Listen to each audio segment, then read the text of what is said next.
Israel ಯುದ್ಧ ಎಫೆಕ್ಟ್ನಿಂದ Indira ಕ್ಯಾಂಟೀನ್ಗೂ gas ಬಿಸಿ ತಟ್ಟಿದೆ. ಅಡುಗೆ ಅನಿಲ ಸರಬರಾಜಾಗದೆ ಜನ ಪರದಾಡುವಂತಾಗಿದ್ದು ಮನೆಯಿಂದ ಅಡುಗೆ ಅನಿಲ ತಂದು ಅಡುಗೆ ತಯಾರಿಕೆ ಮಾಡಲಾಗ್ತಿದೆ. ಪರ್ಯಾಯ ವ್ಯವಸ್ಥೆಗಾಗಿ ಟೆಂಡರ್ದಾರರು ಪರದಾಡ್ತಿದ್ದಾರೆ. ಬೆಲೆ ಹೆಚ್ಚಾದರೂ ಅಡುಗೆ ಅನಿಲ ಸಿಗ್ತಿಲ್ಲ. ಗ್ಯಾಸ್ ಕೊರತೆಯಿಂದ ಊಟ ತಿಂಡಿ ಮೆನು ಪಾಲಿಸಲು ಇಂದಿರಾ ಕ್ಯಾಂಟೀನ್ ಸಿಬ್ಬಂದಿಗಳು ಕಂಗಾಲಾಗಿದ್ದಾರೆ. ನಾಳೆಯಿಂದ ಮೈಸೂರಿನ ಇಂದಿರಾ ಕ್ಯಾಂಟೀನ್ಗಳಲ್ಲಿ ಆಹಾರ ಸಿಗೋದು ಡೌಟ್ ಆಗಿದೆ. ಇಲ್ಲಿ ಅಡುಗೆ ಮಾಡೋಕ್ಕೆ ತುಂಬ ಸಮಸ್ಯೆ ಆಗ್ತಾ ಇದೆ. ಕಮರ್ಷಿಯಲ್ ಸಿಲಿಂಡರ್ ಸಪ್ಲೈ ಆಗ್ತಾ ಇಲ್ಲ. ಹಾಗಾಗಿ ಇಲ್ಲೀಗ ನಾವು ಅಡುಗೆ ಮಾಡಬೇಕು ಅಂತಂದರೆ ಈಗ ನಮ್ಮ ಇಲ್ಲಿ ಕೆಲಸ ಮಾಡ್ತಿರೋರ ಮನೆಯಲ್ಲಿ ಈಗ ಪರಿಚಯ ಇರೋರ ಮನೆಯಲ್ಲಿ ಡೊಮೆಸ್ಟಿಕ್ ಸಿಲಿಂಡರ್ ಏನಿದೆ ಅದನ್ನು ತಂದು ಅದರಲ್ಲಿ ಮಾಡ್ತಾಯಿದ್ದೀವಿ. ಈಗ ನಾಳೆ ನಡೆದಿದ್ದು ಹೆಂಗೋ ಅಡ್ಜಸ್ಟ್ ಮಾಡ್ಬೋದು ಅಷ್ಟೇ. ನಾಳೆ ಮಾಡಿದ್ರೆ ಹೆಚ್ಚು ಹಿಂದಿರ್ಗೆ ಹೌದು ಖಂಡಿತ ಸರ್. ಇಲ್ಲ ಅಂದರೆ ನಾವು ಅಡುಗೆ ಮಾಡೋಕ್ಕಾಗಲ್ಲ. ಇಲ್ಲಿಂದ 8 ಕಡೆ ಹೋಗ್ತದೆ ಸರ್. ಹಾಗಾಗಿ ದಿನ 2 ಸಿಲಿಂಡರ್ ನಮ್ಗೆ ಸಪ್ಲೈ ಬೇಕಲೇಬೇಕು. ಮಕ್ಕಳ ಬಿಸಿಯೂಟಕ್ಕೂ ಕೆಲವೆಡೆ ಗ್ಯಾಸ್ ಏಜೆನ್ಸಿ ಎಮರ್ಜೆನ್ಸಿ ತಟ್ಟಿದೆ. ಹೀಗಾಗಿ ಶಿಕ್ಷಣ ಇಲಾಖೆ ಅಲರ್ಟ್ ಆಗಿದೆ. ಬಿಸಿಯೂಟಕ್ಕೆ ಸಮಸ್ಯೆಯಾಗದಂತೆ ಕ್ರಮ ವಹಿಸಲು ಎಲ್ಲಾ ಜಿಲ್ಲಾಧಿಕಾರಿಗಳಿಗೆ ಶಿಕ್ಷಣ ಇಲಾಖೆ ನಿರ್ದೇಶನ ನೀಡಲಾಗಿದೆ. ರಾಜ್ಯದ ಶಾಲಾ ಮಕ್ಕಳ ಬಿಸಿಯೂಟಕ್ಕೆ ಎಲ್ಪಿಜಿ ಪೂರೈಕೆಗೆ ಸಮಸ್ಯೆ ಆಗಬಾರದು. ಬಿಸಿಯೂಟ ತಯಾರಿಕೆಗೆ ಬೇಕಾದ ಗ್ಯಾಸ್ ಸಿಲಿಂಡರ್ಗಳನ್ನು ಯಾವುದೇ ಅಡೆತಡೆ ಇಲ್ಲದೆ ಶಾಲೆಗಳಿಗೆ ಸರಬರಾಜು ಮಾಡಬೇಕು.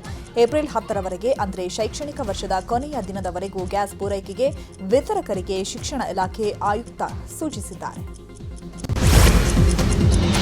ಬೆಂಗಳೂರು ಗ್ರಾಮಾಂತರ ಜಿಲ್ಲೆಯ ದೇವನಹಳ್ಳಿಯಲ್ಲಿನ ಖಾಸಗಿ ಗ್ಯಾಸ್ ಸಿಲಿಂಡರ್ ಏಜೆನ್ಸಿಗೂ ಗ್ಯಾಸ್ ಎಫೆಕ್ಟ್ ಆಗಿದೆ. ಗ್ರಾಹಕರಿಗೆ ಗ್ಯಾಸ್ ಸಿಲಿಂಡರ್ ಪೂರೈಕೆ ಸಮಸ್ಯೆ ಕುರಿತು ಗ್ಯಾಸ್ ಏಜೆನ್ಸಿಗಳು ಕಳವಳ ವ್ಯಕ್ತಪಡಿಸಿವೆ. ಕಳೆದ 15 ವರ್ಷಗಳಲ್ಲಿ ನಾವು ಈ ರೀತಿ ಸಮಸ್ಯೆ ಎದುರಿಸಿರಲಿಲ್ಲ. ಕೋವಿಡ್ ಸಮಸ್ಯೆಯಲ್ಲೂ ಉತ್ತಮವಾಗಿ ಗ್ರಾಹಕರಿಗೆ ಸೇವೆ ಸಲ್ಲಿಸಿದ್ದೇವೆ. ಕಮರ್ಷಿಯಲ್ ಸಿಲಿಂಡರ್ ಸಮಸ್ಯೆ ದಿನದಿಂದ ದಿನಕ್ಕೆ ಹೆಚ್ಚಾಗ್ತಾನೇ ಇದೆ. ಕಳೆದ 4 ದಿನಗಳಿಂದ ಕಮರ್ಷಿಯಲ್ ಸಿಲಿಂಡರ್ ಪೂರೈಕೆ ಸಂಪೂರ್ಣ ಬಂದ್ ಆಗಿದೆ. ನಮ್ಮಲ್ಲಿರುವ ಎಲ್ಲ ಕಮರ್ಷಿಯಲ್ ಸಿಲಿಂಡರ್ ಕೊಟ್ಟು ಗೋಡನ್ ಖಾಲಿಯಾಗಿದೆ. ಆನ್ ಟೈಮ್ ಸಿಲಿಂಡರ್ ಪೂರೈಕೆ ಆಗದ ಹಿನ್ನೆಲೆ ಗ್ರಾಹಕರಿಗೆ ಸಪ್ಲೈ ಮಾಡೋಕ್ಕಾಗ್ತಿಲ್ಲ. ಗೋಡೌನ್ ಫುಲ್ ಖಾಲಿಯಾದ ಕಾರಣ ಕೇವಲ ಮನೆ ಬಳಕೆ ಸಿಲಿಂಡರ್ ಮಾತ್ರ ಪೂರೈಕೆ ಮಾಡಲಾಗ್ತಿದೆ. ಇದರಿಂದ ದೇವನಹಳ್ಳಿ ಪಟ್ಟಣದ ಕೆಲ ಹೋಟೆಲ್ಗಳು ಕ್ಲೋಸ್ ಆಗಿವೆ. ಏನ್ ಸ್ಟಾಕು ಈಗ ಒಂದು 3-4 ದಿನದಿಂದ ಈಚೆಗೆ ನಮಗೆ ಇಂಡಿಯನ್ ಆಯಿಲ್ ಪ್ಲಾಂಟ್ ಕಡೆಯಿಂದನೇ ಕಮರ್ಷಿಯಲ್ ಸಿಲಿಂಡರ್ ಸಪ್ಲೈ ಸಂಪೂರ್ಣ ಸ್ಥಗಿತ ಆಗೈತೆ. ಸೊ ಹಂಗಾಗಿ ನಾವಿರೋ ಸಿಲಿಂಡರ್ನ ಎಷ್ಟಿತ್ತೋ ನಮ್ಮಲ್ಲಿ ಏನು ಸ್ಟಾಕು ಇತ್ತೋ ಅದನ್ನೆಲ್ಲ ಹಂಚಿಕೆ ಮಾಡಿಬಿಟ್ಟು ಮಾಮೂಲಿ ಡೊಮೆಸ್ಟಿಕ್ ಮನೆ ಸಿಲಿಂಡರ್ನ ಆನ್ ಟೈಮ್ ಲೋಡ್ ಬರ್ತಿದೆ ಅದನ್ನ ನಾವು ಸಪ್ಲೈ ಮಾಡ್ತಾ ಇದ್ವಿ. ನಮಗೆ ಪ್ಲಾಂಟ್ ಕಡೆಯಿಂದ ಬರ್ತಾನೆ ಇಲ್ಲ ಸರ್. ಪೂರೈಕೆ ಇಲ್ಲ ಅಂದ್ರೆ ಹೆಂಗ್ ಸಪ್ಲೈ ಮಾಡೋದು ಸರ್? ಮುಂಚೆ LPG ನಲ್ಲಿ ಯಾವತ್ತೂ ಈ ತರ ಸಮಸ್ಯೆ ಆಗಿರ್ಲಿಲ್ಲ. ಇಷ್ಟು ವರ್ಷದಲ್ಲಿ LPG ಸಮಸ್ಯೆ ವಾಣಿಜ್ಯ ಸಿಲಿಂಡರ್ದು ಇದೇ ಮೊದಲ ಬಾರಿಗೆ ಈ ತರ. ಚಿಕ್ಕಮಗಳೂರಿನಲ್ಲಿ ಕೂಡ ಅಡುಗೆ ಅನಿಲ ಪೂರೈಕೆಯಲ್ಲಿ ವ್ಯತ್ಯಯವಾಗಿದೆ. ಸರ್ವರ್ ಸಮಸ್ಯೆಯಿಂದಾಗಿ ಏಜೆನ್ಸಿ ಸಿಬ್ಬಂದಿ ಏಜೆನ್ಸಿಯನ್ನೇ ಕ್ಲೋಸ್ ಮಾಡಿದ್ದಾರೆ. ಇನ್ನು ಏಜೆನ್ಸಿಗೆ ಬಾಗಿಲು ಹಾಕ್ತಾ ಇದ್ದಂತೆ ಗ್ರಾಹಕರು ಕೈ ಮಿಲಾಯಿಸಲು ಮುಂದಾಗಿದ್ದಾರೆ. ಚಿಕ್ಕಮಗಳೂರಿನ ಕಲ್ಯಾಣ ನಗರದಲ್ಲಿರುವ ಮಹಾರುದ್ರ ಏಜೆನ್ಸಿಯಲ್ಲಿ ಘಟನೆ ನಡೆದಿದೆ. ಮನೆಯಲ್ಲಿ ಅಡುಗೆ ಮಾಡಲು ಗ್ಯಾಸ್ ಇಲ್ಲ, ಇಲ್ಲಿ ಸರ್ವರ್ ಸಮಸ್ಯೆ ಅಂತಿದ್ದಾರೆ. OTP ಬರ್ತಿಲ್ಲ, ಗ್ಯಾಸ್ ಬುಕ್ ಮಾಡೋಕ್ಕಾಗ್ತಿಲ್ಲ ಅಂತ ಜನರು ಆಕ್ರೋಶವನ್ನ ವ್ಯಕ್ತಪಡಿಸಿದ್ದಾರೆ.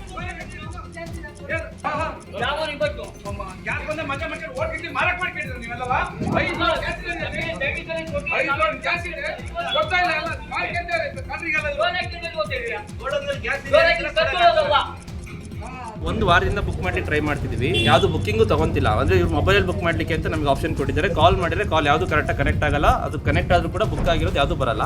ಅದಾದ್ಮೇಲೆ ಇಲ್ಲಿ ಆಲ್ರೆಡಿ ಬುಕ್ ಆಗಿರೋರು ಬಂದರೂ ಕೂಡ ಅವ್ರಿಗೆ OTP ಜನರೇಟ್ ಆಗ್ತಿಲ್ಲ, ಸಿಲಿಂಡರ್ ಕೊಡ್ತಾ ಇಲ್ಲ. ಓಕೆನಾ? ಹಾಗಾಗಿ ಈಗ ಎಲ್ಲ ನಾವು ಜನಗಳು ನೋಡಿರೋ ಪ್ರಕಾರ ಗೋಡನ್ನಲ್ಲಿ ಸ್ಟಾಕ್ ಇದೆ. ನಾವು ಈವನ್ ಸರ್ವರ್ ಇಶ್ಯೂ ಇದ್ದರೆ ನೀವು ಮ್ಯಾನ್ಯಲ್ ಆಗಿ ಎಂಟ್ರಿ ಮಾಡ್ಕೊಂಡು ನಮಗೆ ಅಟ್ಲೀಸ್ಟ್ ಸರ್ವಿಸ್ ಕೊಡಿ, ನೀವು ಆಮೇಲೆ ಅದನ್ನ ಸಿಸ್ಟಮಿಗೆ ಆ್ಯಡ್ ಮಾಡಿ ಅಂತ ಹೇಳಿದ್ರು ಕೂಡ ಅದಕ್ಕೂ ಹೋಗ್ತಾ ಇಲ್ಲ. ಆಗ ಒಟ್ಟು ನಮಗೆ ಈಗ ಸರ್ವಿಸ್ ಸ್ಟಾಪ್ ಮಾಡಿದ್ದಾರೆ. ಈಗ ಮನೆಗಳಲ್ಲಿ ಗ್ಯಾಸ್ ಇಲ್ಲ, ಎಲ್ಲರಿಗೂ ಗ್ಯಾಸ್ ಖಾಲಿ ಆಗಿದೆ. ಕೊಪ್ಪಳದಲ್ಲೂ ಅಡುಗೆ ಅನಿಲದ ಡಿಮ್ಯಾಂಡ್ ಜಾಸ್ತಿ ಆಗಿದೆ. ಕೊಪ್ಪಳದ ಗುರುಪ್ರಸಾದ್ ಗ್ಯಾಸ್ ಏಜೆನ್ಸಿಯಲ್ಲಿ ಈಗ ನಿತ್ಯ 1400 ಜನ ಸಿಲಿಂಡರ್ಗಾಗಿ ಬುಕ್ ಮಾಡ್ತಾ ಇದ್ರು. ಈ ಮೊದಲು ನಿತ್ಯ 500 ಸಿಲಿಂಡರ್ ವಿತರಣೆ ಮಾಡಲಾಗ್ತಾ ಇತ್ತು. ಬಹುತೇಕ ಮನೆಗೆ ಗ್ಯಾಸ್ ಸಿಲಿಂಡರ್ ವಿತರಣೆ ಮಾಡಲಾಗ್ತಿತ್ತು. ಆದರೆ ಈಗ ಮನೆಗೆ ಸಿಲಿಂಡರ್ ವಿತರಿಸ್ತಾ ಇದ್ರು. ಗ್ರಾಹಕರು ವಿತರಣಾ ಕೇಂದ್ರಕ್ಕೆ ಬರ್ತಿದ್ದಾರೆ. ಮನೆ ಬಳಕೆ ಸಿಲಿಂಡರ್ಗೆ ತೊಂದರೆ ಇಲ್ಲ, ಗ್ರಾಹಕರು ಸಹಕರಿಸಬೇಕು ಅಂತ ಏಜೆನ್ಸಿ ಮಾಲೀಕ ರಾಘವೇಂದ್ರ ಕುಲಕರ್ಣಿ ಮನವಿ ಮಾಡಿದ್ದಾರೆ.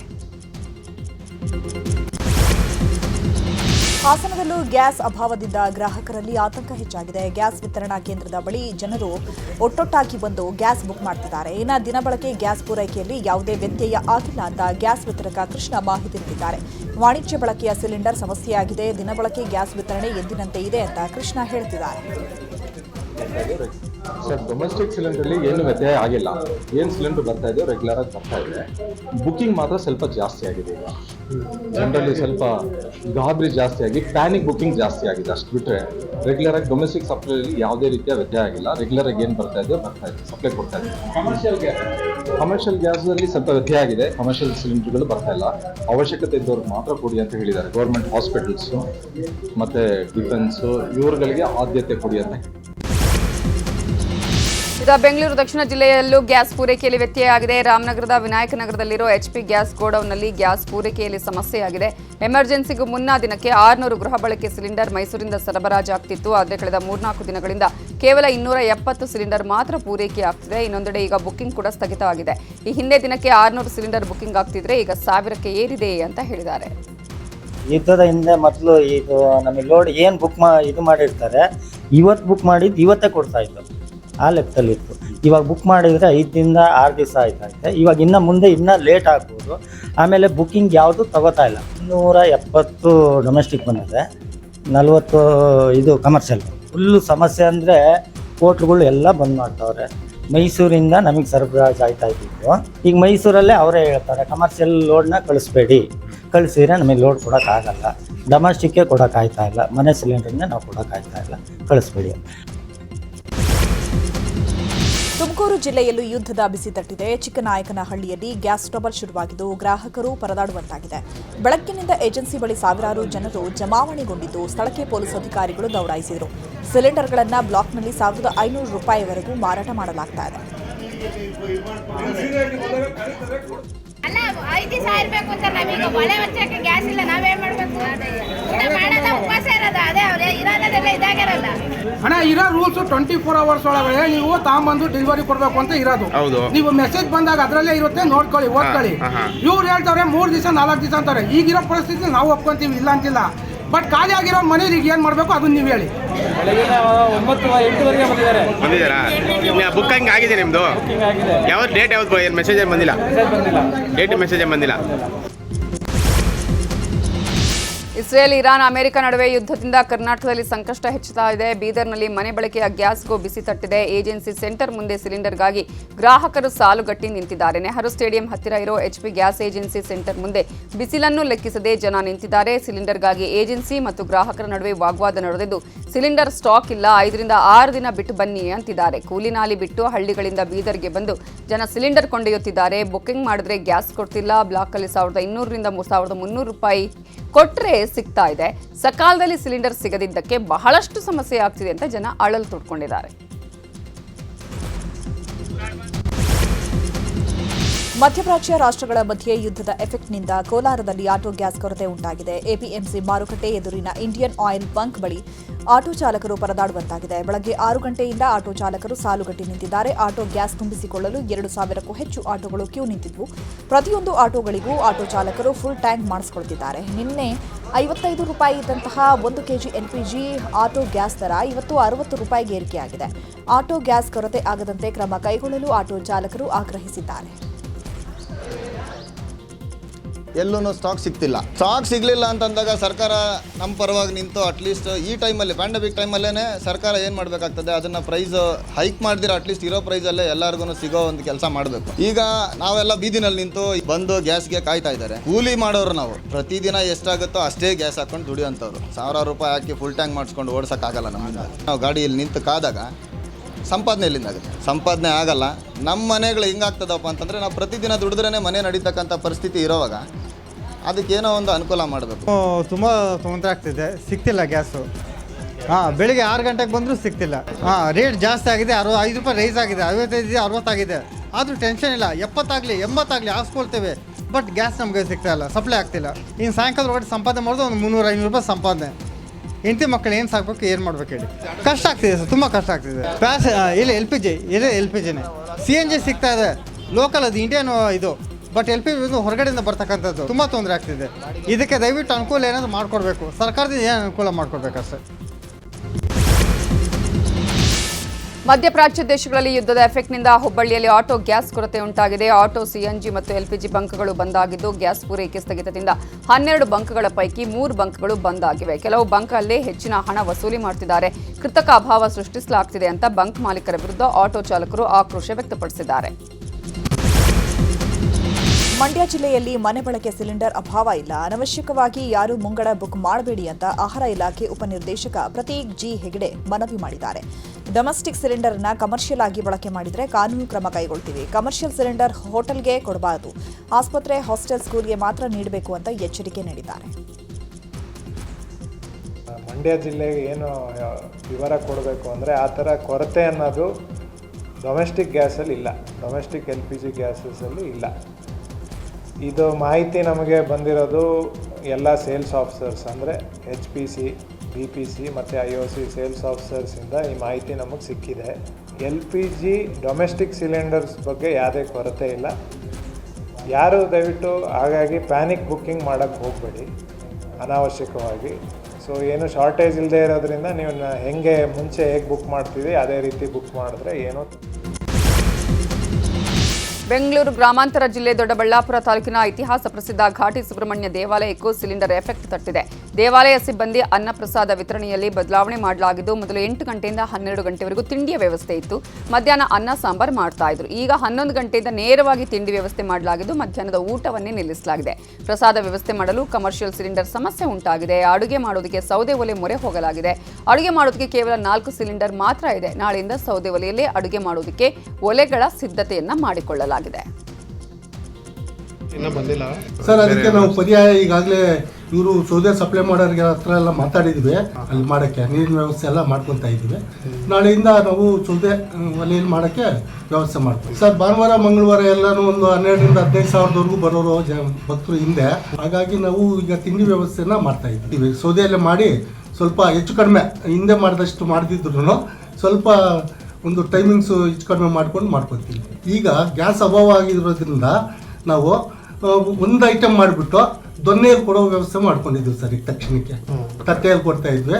2 ಐಟಮ್ 3 ಐಟಮ್ ಇರ್ತಿತ್ತು. ಈಗ ಒಂದೇ ಐಟಮ್ ಇರೋದ್ರಿಂದ ನಾವು ದೊನ್ನೆಯಲ್ಲಿ ಕೊಟ್ಟು ಭಕ್ತರಿಗೆ ಮಂಗಳೂರಿನ ದೇವಸ್ಥಾನದ ಅನ್ನಪ್ರಸಾದ ತಯಾರಿಕೆಗೆ ಗ್ಯಾಸ್ ಟ್ರಬಲ್ ತಟ್ಟಿದೆ. ಕದ್ರಿ ಮಂಜುನಾಥ ಸ್ವಾಮಿ ದೇವಸ್ಥಾನದಲ್ಲಿ ಅಡುಗೆ ತಯಾರಕರು ಸೌದೆ ಒಲೆ ಮೊರೆ ಹೋಗಿದ್ದಾರೆ. ಕಮರ್ಷಿಯಲ್ ಗ್ಯಾಸ್ ಸಿಲಿಂಡರ್ ಸಪ್ಲೈ ಆಗದ ಕಾರಣ ಜನರು ಸೌದೆ ಒಲೆ ಬಳಕೆ ಮಾಡ್ತಾ ಇದ್ದಾರೆ. ಕದ್ರಿ ದೇವಸ್ಥಾನದ ಪಾಕಶಾಲೆಯಲ್ಲಿ ದಿನವೊಂದಕ್ಕೆ 4 ಸಿಲಿಂಡರ್ ಬಳಕೆ ಮಾಡಲಾಗ್ತಾ ಇತ್ತು. ಕನಿಷ್ಠ 1,500 ಭಕ್ತರು ಅನ್ನಪ್ರಸಾದ ಸ್ವೀಕರಿಸ್ತಾ ಇದ್ರು.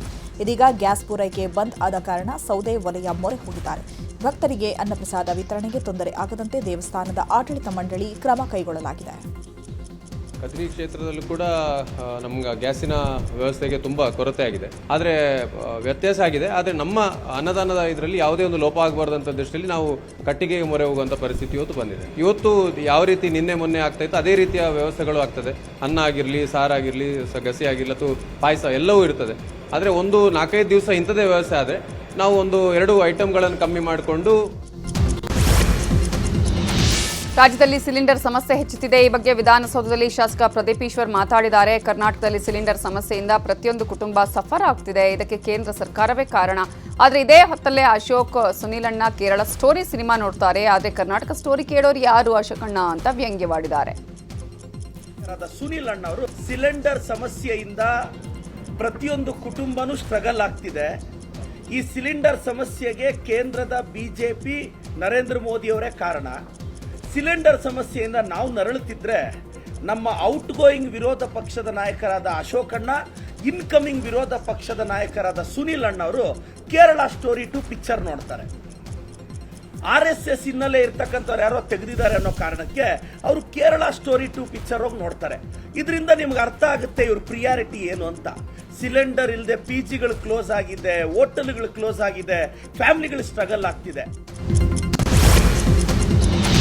ಗೋವಾ ರಾಜ್ಯದಲ್ಲಿ ಕೇವಲ 15 ದಿನಗಳವರೆಗೆ ಸಾಕಾಗುವಷ್ಟು ಮಾತ್ರ ವಾಣಿಜ್ಯ ಸಿಲಿಂಡರ್ ಇದೆ ಅಂತೆ. ಹಾಗಂತ ಸದನದಲ್ಲಿ ಗೋವಾ ಮುಖ್ಯಮಂತ್ರಿ ಪ್ರಮೋದ್ ಸಾವಂತ್ ತಿಳಿಸಿದ್ದಾರೆ. ಈಗಾಗಲೇ ವಾಣಿಜ್ಯ ಸಿಲಿಂಡರ್ ಕೊರತೆ ಆರಂಭವಾಗಿದೆ ಅಂತ ಸಿಎಂ ಪ್ರಮೋದ್ ಸಾವಂತ್ ಒಪ್ಪಿಕೊಂಡಿದ್ದಾರೆ. ಯುದ್ಧ ಮುಂದುವರೆದರೆ ಗೋವಾ ಪ್ರವಾಸೋದ್ಯಮಕ್ಕೆ ದೊಡ್ಡ ಪೆಟ್ಟು ಬೀಳಲಿದೆ. ಇಡೀ ಗೋವಾ ರಾಜ್ಯವೇ ಪ್ರವಾಸೋದ್ಯಮ ಆರ್ಥಿಕತೆಯ ಮೇಲೆ ನಿಂತಿದೆ. ಯುದ್ಧ ಮುಂದುವರೆದರೆ ಪ್ರವಾಸೋದ್ಯಮ ನೆಲಕಚ್ಚಲಿದೆ ಅಂತ ಹೇಳಿದ್ದಾರೆ. ಮಧ್ಯಪ್ರಾಚ್ಯ ದೇಶಗಳಲ್ಲಿ ಯುದ್ಧ ಮುಂದುವರೆದಿದೆ. ಯಾದಗಿರಿ ಜಿಲ್ಲೆ ಶಹಾಪುರ ತಾಲೂಕಿನ ಕೊಳ್ಳೂರ ಗ್ರಾಮದಲ್ಲಿ ಕಲ್ಲಂಗಡಿ ಬೆಳೆದ ರೈತರು ಕಂಗಾಲಾಗಿ ಹೋಗಿದ್ದಾರೆ. ಗಲ್ಫ್ ಕಂಟ್ರಿಯಲ್ಲಿ ನಡೆಯುತ್ತಾ ಇರುವ ಯುದ್ಧದಿಂದ ಕಲ್ಲಂಗಡಿ ಬೆಲೆ ದಿಢೀರ್ ಕುಸಿತ ಆಗಿದೆ. ಹೀಗಾಗಿ 50ಕ್ಕೂ ಹೆಚ್ಚು ಎಕರೆಯಲ್ಲಿ ಕಲ್ಲಂಗಡಿ ಬೆಳೆದ ರೈತರು ಹೈರಾಣಾಗಿದ್ದಾರೆ. ರಂಜಾನ್ ತಿಂಗಳಲ್ಲಿ ಸಿಂಬಾ, ಶೇರ್ಷಾ ತಳಿಯ ಕಲ್ಲಂಗಡಿಗೆ ಹೆಚ್ಚು ಬೇಡಿಕೆ ಇದ್ದು ಕಲ್ಲಂಗಡಿ ಕೇಳೋರೇ ಇಲ್ಲದಂತಾಗಿದೆ. ಇರಾನ್, ಅಮೆರಿಕ, ಇಸ್ರೇಲ್ ನಡುವೆ 13ನೇ ದಿನದ ಯುದ್ಧ ಮುಂದುವರೆದಿದೆ. ಹರ್ಮುಜ್ ಜಲಸಂಧಿಯಲ್ಲಿ ಭಾರತದ 40 ಹಡಗುಗಳು ಸಿಕ್ಕಾಕೊಂಡಿವೆ. ಸುಮಾರು 40 ಹಡಗುಗಳಲ್ಲಿ 1100ಕ್ಕೂ ಹೆಚ್ಚು ಭಾರತೀಯರಿದ್ದಾರೆ. ಯುದ್ಧದ ಹಿನ್ನೆಲೆ ಹಡಗುಗಳ ಮೇಲೆ ದಾಳಿ ಮಾಡುವ ಆತಂಕ ಶುರುವಾಗಿದೆ. ಹೀಗಾಗಿ ಪ್ರಧಾನಿ ಕಚೇರಿಯಲ್ಲಿ ಅಜಿತ್ ದೋವಲ್ ಮಹತ್ವದ ಮೀಟಿಂಗ್ ಮಾಡಿದ್ದಾರೆ. ಹಡಗುಗಳಿಗೆ ನೌಕಾಪಡೆ ಎಸ್ಕಾರ್ಟ್ ಕೊಟ್ಟು ಭಾರತಕ್ಕೆ ಕರೆತರುವ ಬಗ್ಗೆ ಚರ್ಚೆ ಮಾಡಲಾಗಿದೆ. ಮಧ್ಯಪ್ರಾಚ್ಯ ರಾಷ್ಟ್ರಗಳಲ್ಲಿ ಯುದ್ಧ ನಡೀತಾ ಇದ್ರೂ ಕೂಡ ಭಾರತಕ್ಕೆ ಇರಾನ್ ಸಾಫ್ಟ್ ಕಾರ್ನರ್ ತೋರಿಸ್ತಾ ಇದೆ. ಯುದ್ಧದಿಂದಾಗಿ ಹರ್ಮುಜ್ ಜಲಸಂಧಿ ಮುಚ್ಚಲಾಗಿದೆ. ಈ ಮಧ್ಯೆ ಭಾರತಕ್ಕೆ ಬರ್ತಾ ಇರೋ ಹಡಗುಗಳಿಗೆ ಹರ್ಮುಜ್ ಜಲಸಂಧಿ ಮೂಲಕ ಪ್ರಯಾಣಿಸಲು ಅನುಮತಿಸಲಾಗಿದೆ. ಈ ಹಿನ್ನೆಲೆ ಹರ್ಮುಜ್ ಜಲಸಂಧಿ ಮೂಲಕ ಪುಷ್ಪಕ್ ಹಾಗೂ ಪರಿಮಳ ಹಡಗುಗಳು ಸುರಕ್ಷಿತವಾಗಿ ಹರ್ಮುಜ್ ಜಲಸಂಧಿ ಮೂಲಕವೇ ಹಾದು ಬಂದಿವೆ. ಮಧ್ಯಪ್ರಾಚ್ಯದಲ್ಲಿ ಯುದ್ಧದಿಂದ ಭಾರೀ ಸಮಸ್ಯೆ ಆಗ್ತಾ ಇದ್ದು, ಯುದ್ಧ ನಿಲ್ಲಿಸಲು ನಾವು ಸಿದ್ಧ ಅಂತ ಅಮೆರಿಕ ಅಧ್ಯಕ್ಷ ಡೊನಾಲ್ಡ್ ಟ್ರಂಪ್ ಹೇಳಿದ್ದಾರೆ. ಇನ್ನು ಈ ಎಲ್ಲ ಬೆಳವಣಿಗೆಯ ಮಧ್ಯೆ ಇರಾನ್ ಕೂಡ ಪ್ರತಿಕ್ರಿಯೆ ಕೊಟ್ಟಿದ್ದು, ಯುದ್ಧ ನಿಲ್ಲಿಸಲು ನಾವು ಸಿದ್ಧ, ಆದರೆ ನಮ್ಮ ಹಕ್ಕುಗಳ ರಕ್ಷಣೆ ಆಗಬೇಕು.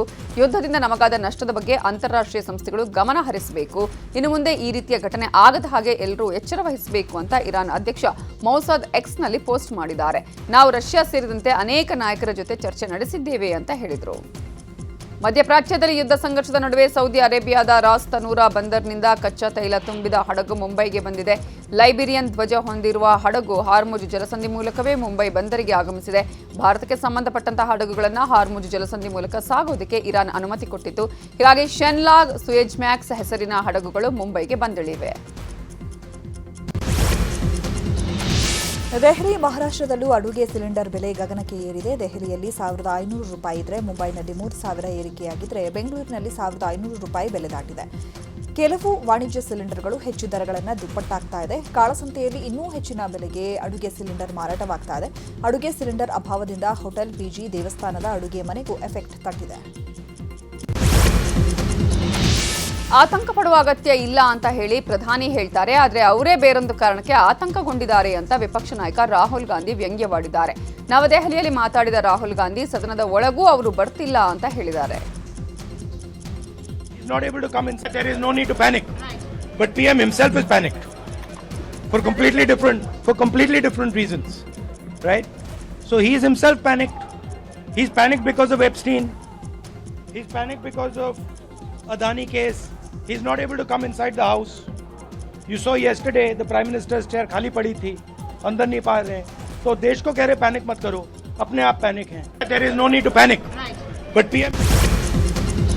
ಹಾಸನ ಜಿಲ್ಲೆ ಕೋಣನೂರಿನ ನೆಹರು ನಗರದಲ್ಲಿ ಸ್ಟೋನ್ ಕ್ರಷರ್ನಿಂದ ಶಾಲೆಗೆ ಕಂಟಕವಾಗಿದೆ. ಕಲ್ಲು ಗಣಿಗಾರಿಕೆ ಕಾಟಕ್ಕೆ ಎಲ್ಲ ಮಕ್ಕಳು ಶಾಲೆ ಬಿಟ್ಟಿದ್ದಾರೆ. ಕ್ರಷರ್ ಧೂಳು ಶಬ್ದದಿಂದಾಗಿ ಎಲ್ಲ 16 ಮಕ್ಕಳು ಶಾಲೆಗೆ ಹೋಗ್ತಾ ಇಲ್ಲ. 1,000 ಜನ ಇರೋ ಗ್ರಾಮಸ್ಥರಿಗೂ ಟೆನ್ಷನ್ ಶುರುವಾಗಿದೆ. ಕ್ರಷರ್ ನಿಲ್ಲಿಸಿದ್ರೆ ಮಾತ್ರ ಮಕ್ಕಳನ್ನ ಶಾಲೆಗೆ ಕಳಿಸ್ತೀವಿ ಅಂತ ಪೋಷಕರು ಪಟ್ಟು ಹಿಡಿದಿದ್ದಾರೆ.